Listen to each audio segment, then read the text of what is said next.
Last night, Joe Biden promised to reverse the Trump administration's foreign policy on the question of China. According to Biden, the U.S. will now follow something called the International Rules of the Road. What does that mean exactly? Well, you can guess what it means. More subservience to the emerging nation of China.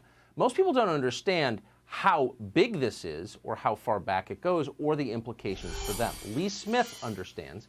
He's an author and a journalist. He's written one of the best pieces of the year on this topic for Tablet Magazine.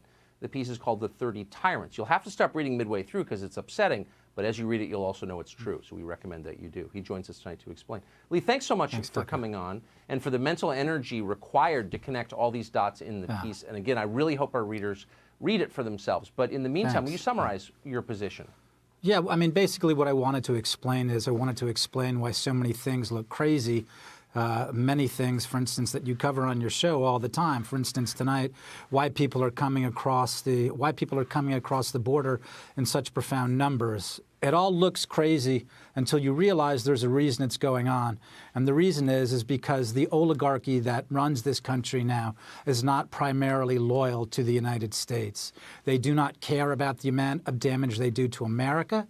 They don't care about the amount of damage they do to Americans. That's part of the system. Their primary loyalty is to their relationship to the Communist Chinese Party. That is their center of gravity. It's the source of their wealth, privilege, and prestige.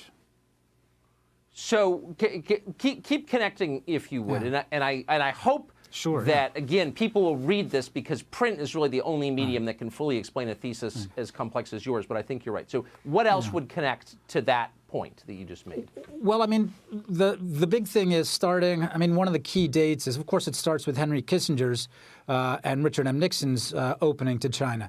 But really, a big date is 1994, when Bill Clinton decided to de-link human rights and trade regarding China. Right, and the ambition you hear people say all the time. We were hopeful that China would adopt more democratic policies. It was nonsense. The premier of China at the time was Jiang Zemin. This was the man who was catapulted to power after sending tanks into Tiananmen Square. So the American elite knew exactly what they were getting into. What they looked at an enormous, cheap labor pool, and they said, we're going to get rich. And that's precisely what happened. We are more than a quarter of a century along, and that's precisely what's happened. Now, one of the interesting things that happened during the Donald Trump presidency, because Donald Trump started calling these people out, I think that Donald Trump didn't even have that clear a sense of how tied in, how extensive this network was. One of the examples I mentioned is, for instance, whoever would have put Apple CEO Tim Cook and LeBron James in the same Family album. But there they are, sure enough, because they both rely, their wealth relies on the two same things: cheap Chinese labor and a growing Chinese consumer market. And if you look across, it's not just entertainment, it's not just tech. It goes into the corporate worlds. It goes into finance.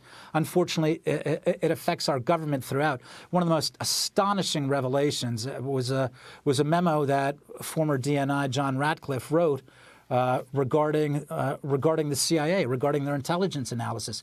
CIA management was apparently bullying analysts, saying they didn't like their analysis of China because they were worried about the policies it might encourage, meaning Donald Trump's policies, who was hard on China. Therefore, CIA management was protecting China from solid analysis. It's astonishing, but take it one step further. Remember who owns the cloud on which all of the CIA's information is collected, and that's Jeff Bezos, who is China's #1 distributor in the United States. In 10 seconds, does it shock you that the new defense secretary has basically said the greatest threat we face is not China, but white supremacists in this country?